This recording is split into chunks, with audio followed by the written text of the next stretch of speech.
Nearly 30 years after Candyman first haunted moviegoers in theaters, the hook-handed menace is back, and what is being described as a spiritual sequel from Oscar-winning Get Out writer Jordan Peele and director Nia DaCosta.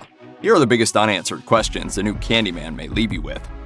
First, some backstory. In the 1992 film, directed by Bernard Rose and written by Rose and horror maestro Clive Barker, Chicago grad student Helen Lyle summons the vengeful spirit Candyman back to existence while researching a thesis on urban legends. This spirit is Daniel Robitaille, the 19th century son of a slave who became a successful artist commissioned by wealthy white families to paint their portraits. However, when Daniel fathered a child with the daughter of one of those families, he was gravely injured by a lynch mob who smeared him with honeycomb, attracting a swarm of bees that stung him to death. The 2021 version of Candyman examines the same tale but with some new twists. It begins in the early 1970s in the Cabrini Green housing projects, the same area where the terror in the original tale took place. Now, however, the neighborhood is all but non-existent because Cabrini Green has been gentrified. Candyman is no longer Daniel, but Sherman Fields, a hook-handed man who hands out candy to children in the neighborhood. Sherman is murdered in an altercation with police during an encounter with a young boy named Billy Burke in an apartment building laundry room. The adult Billy, who now goes by William, recounts the legend to artist Anthony McCoy,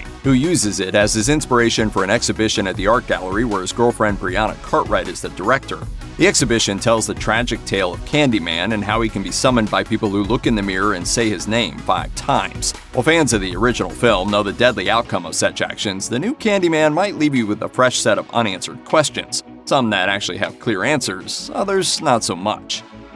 Since Helen died in the original Candyman movie, it's completely sensible that her character might be brought back in flashback scenes in the new version, which is technically a sequel, so where is she? Instead of using footage from the original film or digitally de-aging Virginia Madsen to retell Helen's story, Nia DaCosta and Jordan Peele creatively bring her back in different forms instead of conventional flashback scenes. Helen's tale is first told through shadow puppetry, which DaCosta said at a press event for Candyman presented her a creative option not to rely on flashback scenes. For the most part, the director said she wanted this movie to stand on its own and not to rely too explicitly on the original movie.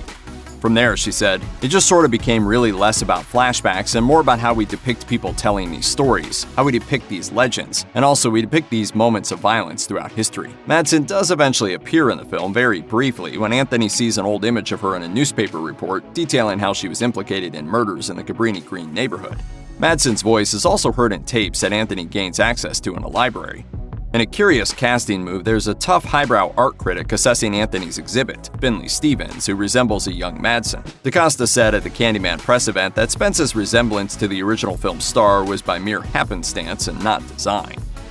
Surrender to me now. Candyman wouldn't be the same without Tony Todd's involvement in the film in some capacity, and yes, he does turn up in the film in a very meaningful cameo appearance, but what role does he play? Since Candyman 2021 is a creation combining old and new ideas, Peele and DaCosta went a different direction when it came to working in a major theme of the film that was clearly inspired by the current climate and social justice movements. Instead of Todd's Daniel Robitaille being featured throughout the film, he is referenced to by the adult Bobby as one of several to have suffered the same sort of racial injustice that befell Sherman Fields, the iteration of the Candyman featured most prominently in this new version. That's not to say, however, that Fields is the only version of Candyman who appears in the new iteration of the tale. Anthony develops burn-like lesions on his right hand after the ghost of Candyman materializes and kills his first 2 victims. News outlets naturally detail the horrific incident, and a reporter on the scene divulges to her audience the title of the exhibit, Say My Name. The reporter also refers to the painter as rising star Anthony McCoy, much to the surprise of the artist who is watching the coverage on television. At that point in the film, it appears Anthony is consumed by the newfound fame the tragedy has brought him, even though the murders are responsible for it. After the report, he says almost giddily, "Say my name," as a way to embrace his notoriety. So why does Anthony obsess over his Candyman exhibit? Longing for more fame, his morbid curiosity in the Candyman legend deepens, and he begins to do more research. And while Anthony suffers horrific hallucinations as a result, his obsession continues to inspire more images as he parlays his initial creation into a larger exhibit. I feel really connected to this story. What Anthony doesn't realize is that he has fallen under the spell of the Candyman curse and is somehow tied to a tragic event involving the spirit decades prior, which is fully revealed later in the film. By that point, though, Anthony has entered the point of no return. His fate is sealed.